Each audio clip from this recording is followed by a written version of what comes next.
Hi, welcome back to another episode.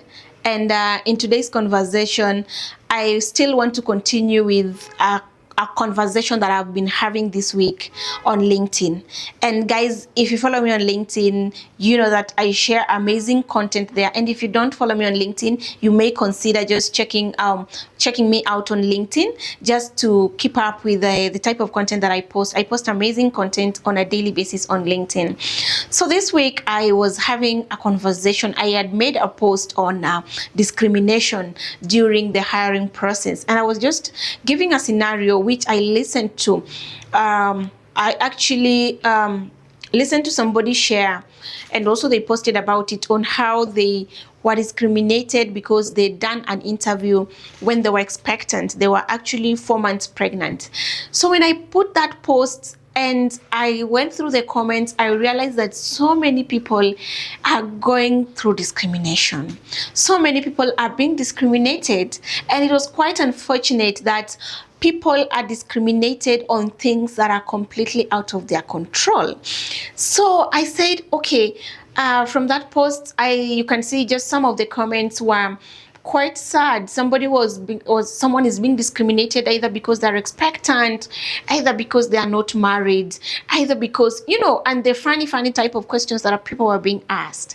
So I decided to continue with that conversation here because I also want you, my audience here on YouTube, just to share with me your thoughts, share your experiences. If you've ever been discriminated, and then how can we speak boldly and speak loudly about this vice, I would call it, this evil that happens, because you really don't deserve to be discriminated for whatever type of difference that we have. We need to be free from discrimination, because interview is an important decision about our own life, that somebody should not be disadvantaging us because of a discrimination. So if you're in this channel, you're definitely in the right place, because here we are having bold conversations about what happens in the workplace, and also I share with you career tips, expert career tips, just to help you build a rewarding and fulfilling careers. And if you're here for the first time, you'll realize that most of my content are around making you better as a job seeker, making you better as a professional, and putting you in a place where you can build a career, or you can be in a job that you truly enjoy, because for me that is what makes the difference. So my name is Nelly. If you're seeing me for the first time, I am a HR consultant and a career expert, and I am quite passionate about people, about just making people to become the best that they were created to be. So yeah, so I've given you a bit of background why I have decided to talk about discrimination. I have been discriminated before, and I was discriminated because of my age. When you're small-bodied, people look at you and say, so what can this young girl do? I have been discriminated before, and I am talking from a point of experience, and I know it is really not a good thing. While my age or my size, my body size may not determine what I can do, but people look at you, think you're small, think you're young, and they want to believe, or they want to make a decision that your age really has something to do with what you can do. So that's what I want to discuss in this video. And of course, if this is a content that you'll want to learn more about, then I'm sure you're gonna watch this video till the end.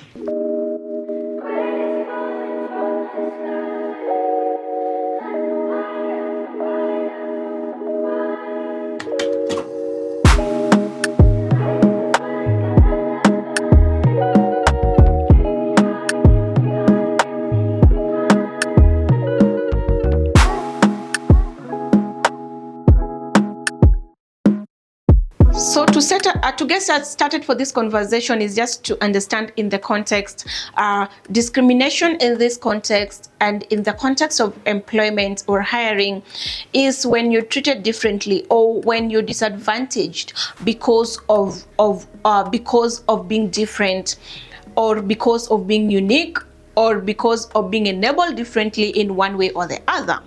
So let us look at what are some of the ways that discrimination emanates from, especially during the hiring process. I just mentioned one, and one of them was age. candidates are being discriminated because of their age, and it is both ways, either because you're young and either because you're old. And one of my friends also made a post on LinkedIn. Is a creator on LinkedIn. He made a post on LinkedIn, and he was talking about why is it that employers or candidates get discriminated based on age. Why do we think that old, maybe candidates who are advanced in age, but advanced in age can actually not do the job, or they get discriminated with that? Why did we forget that old is gold?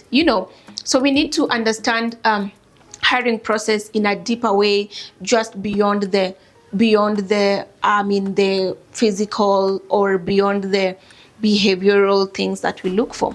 So it can emanate from age, it can come as a result of gender or sexual orientation, it can come as a result of physical condition. That could be maybe a disability, like the one I shared, maybe like pregnancy in the example that I shared on LinkedIn.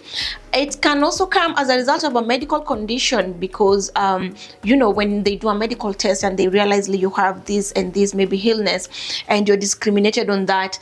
It can come as a result of nationality, like I am in Kenya and maybe you're being recruited, for example, and you're not a Kenyan.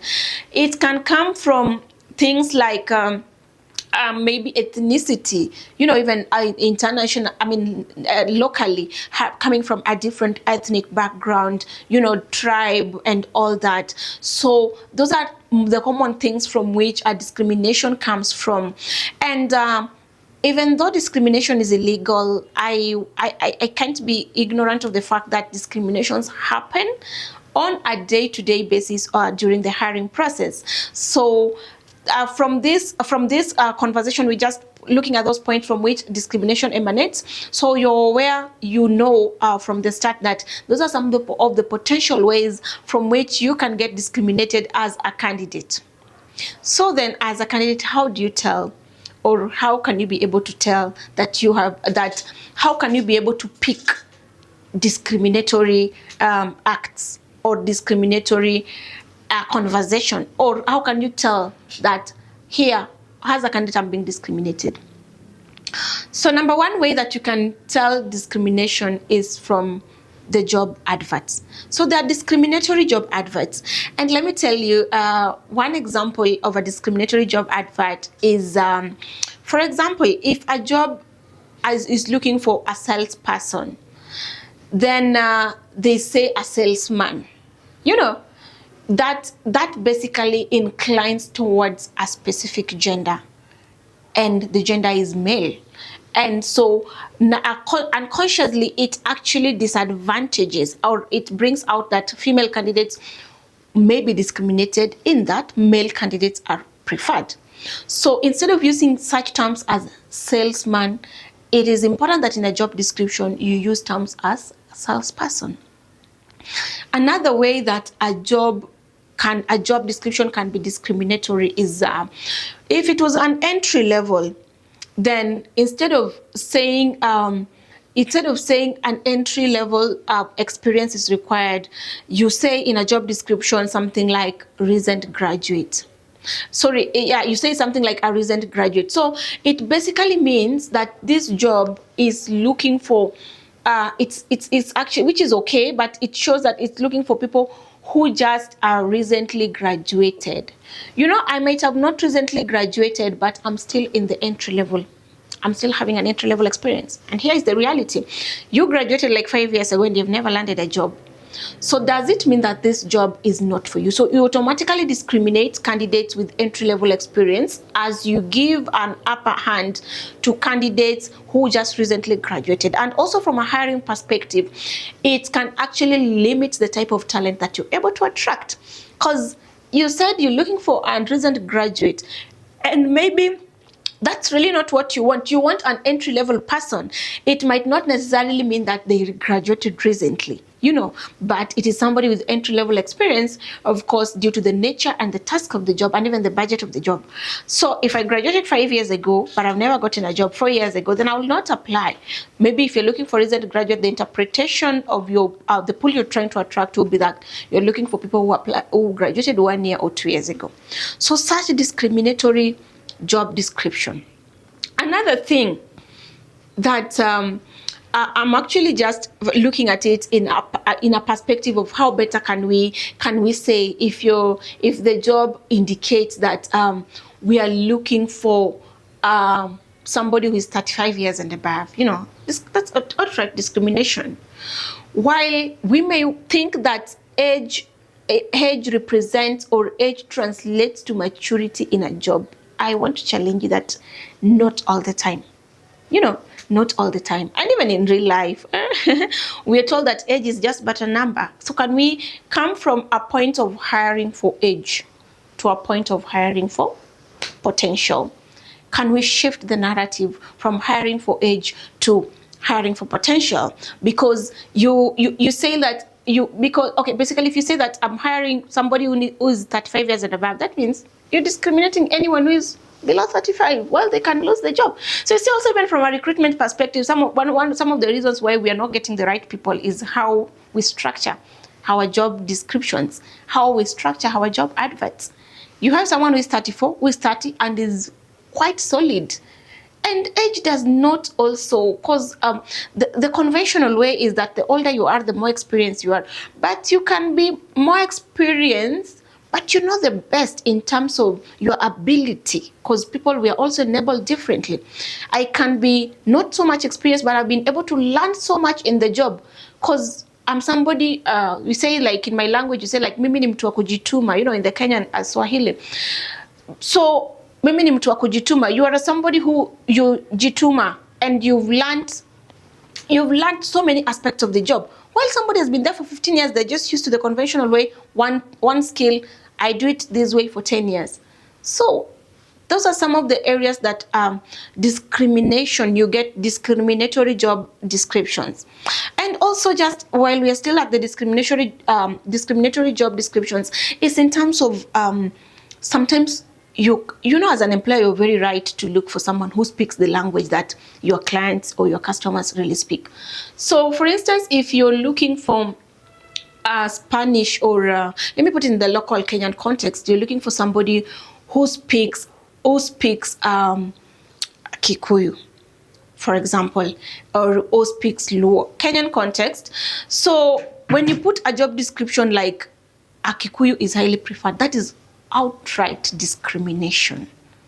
While we know that is what you're looking for, maybe you are having a program somewhere in Nyeri where that is the local dialect. I really respect that. But you're presenting it a wrong way. So hey, before you say you're looking for Kikuyu, can you say fluency in Kikuyu is highly preferred? Fluency in Kikuyu as a language is preferred. So put it from a tribal, or shift it from a tribal orientation to a more language orientation. If you're looking for someone who speaks Swahili, fluency in Swahili is highly preferred. Not you're looking for Swahili or something. That is highly tribal, ethnicity oriented. So that's how, there's so many ways we represent a discrimination in the job descriptions, from language to age, to just the titles that we use. I'm looking for a salesman instead of I'm looking for a salesperson. So we need to be very keen from the point of actually how do we design our job adverts so that it doesn't come out like they're discriminating. Another place where discrimination emanates from during the hiring process is in the interview question. And I'm very firm here, especially in the discriminatory interview questions. One of the discriminatory interview questions, of course, I generalize them in terms of questions that ask candidates about their personal life. And still, if you follow me on LinkedIn, I've discussed that severally. I've even done a video, I think I'll just link it here also, that is just about weird, or rather unexpected, those curveball interview questions. So before you ask a question as a panelist, or before you design questions as a recruiter, I want to challenge you to think of, ask why, the why, what, How? Why do I need to ask this question? What will it help me know about the candidate? And how is that important to the job that I'm hiring for? So your why needs to be very loud, your what needs to be very loud, your how needs to be very loud. If they don't answer, then you don't overload candidates with questions that are personal. So these weird questions that people get asked, like when I put out one of the posts around asking these weird questions, somebody was asked that, did your husband know that you're coming for this interview? So what if they don't have a husband? You're outrightly discriminating and telling them that in this company we prefer people who are married. We prefer people who have husbands. Another one was asked, when do you plan on getting children? I have struggled to understand why the connection between having a child and a job. What if you're asking that question to somebody who is barren, who's been struggling to get a child? You're actually killing that person instantly. So can we also get to a level where we ask mature questions in interviews? And my ask is, as a panelist, you need to really ask those key things. Your why needs to be right, your how, and your how, your why. And of course, when you get all those things right, it will help you to answer. I call it wrong questioning. It's very bad. It kills candidates. It prevents you from getting the right people. So you need to just be in a position where you can answer the right questions. So the wrong questioning is actually putting you in a space of discrimination. Another place where discrimination, you can tell discrimination also, or where discrimination actually occurs, where we give room for discrimination, is on unconscious bias and stereotype. I understand as human beings we have biases. I have my own, you have your own. Stereotypes, you have your own. But we can go above stereotype and biases. So I will be doing a video also, guys. I think I'll just note this also. I'll be doing a video which I've wanted to do so much about some of the interview biases that you need to be aware of as an interviewer. So discrimination also emanates from biases, because you, in your mind as an interviewer, you have a candidate in mind that you want, but that candidate is not what the job wants. It's what you want, because you want to attract people who are similar as you. Let me give you an example. If you are a loud person, maybe like myself, if you're an outright person, if you're somebody who's outspoken, naturally you tend to click with people who come, or rather who present themselves as you. So if you're in an interview, you're looking for somebody who's confident, somebody good communicator. All those things are good, but what if that has nothing to do with their job? That their job doesn't need that type of communication you're looking for. Their job doesn't need that type of confidence you're looking for. So it's also just to help you understand that different jobs also require different personalities. And don't look for you as a panelist in a candidate. Don't look for you in terms of, you're looking for your personality, you're looking for somebody who's confident, you don't look for you and somebody who mirrors your thought process. So that unconscious bias and stereotypes that we have, people from this place look like this. People who have, I was having a conversation with someone who has beards yesterday, and I think that because I was preparing for this content. So I was asking him, if you to go for an interview, will you go the way you look like? I'm like, no, I will go like that. Why? Then he tells me, because you people don't want to see this type of beards, because you associate us with people maybe who do this and that. So, he's already been put in a place where he might not necessarily be doing those ones. But I know there's this topic of biasness, this topic of, it's a whole topic. So I'll be doing a video on some of the interview biases that we need to mature and actually come out of. All right, so the whole essence of this conversation, for me, it will not be a good one if now I don't just have this conversation on now as a candidate. What do you do if you realize that you're being discriminated? Discrimination is not a good thing.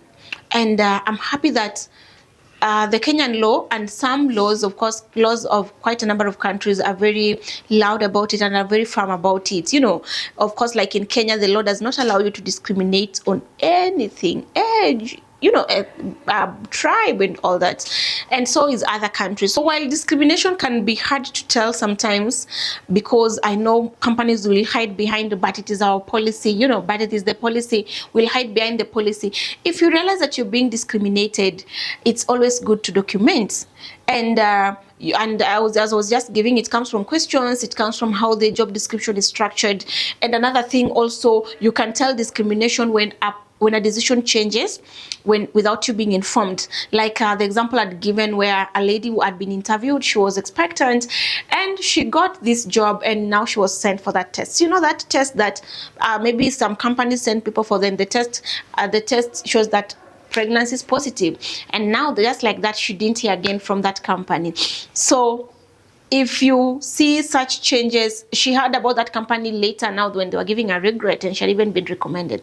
So if you see such shifts in decision without you being involved, you've just been given an offer and all of a sudden it's not there, all of a sudden you're getting a regret, all of a sudden you're being ghosted, then those are some of the signs of discrimination. So apart from just the type of interview questions, so be very alert to look for discriminatory interview questions. There are questions that most of them test on your personal life, invade in your privacy, demean you, or make you feel that by the fact that you're different, you're not enough.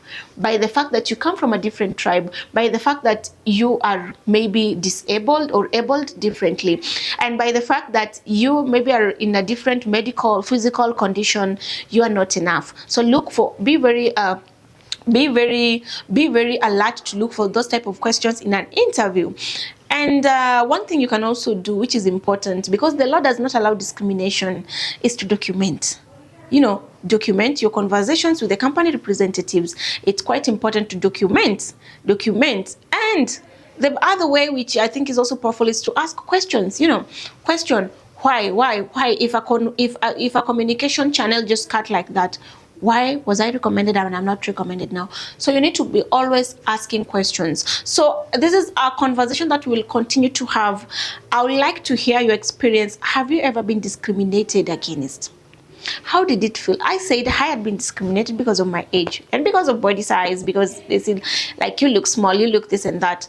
So I am a victim of discrimination, and I know it is not a good thing.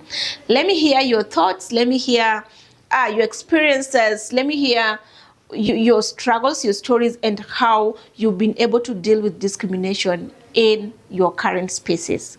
So thank you so much. Let's continue this conversation in the comment section. As always, if you've not subscribed, feel free to hit that subscribe button, put on the notification bell, share this content with your friends, your contact and your colleagues, just to also help someone draw from this, or rather get this knowledge, which is quite important to help us build the rewarding and fulfilling careers that we so desire. Till next time, bye bye.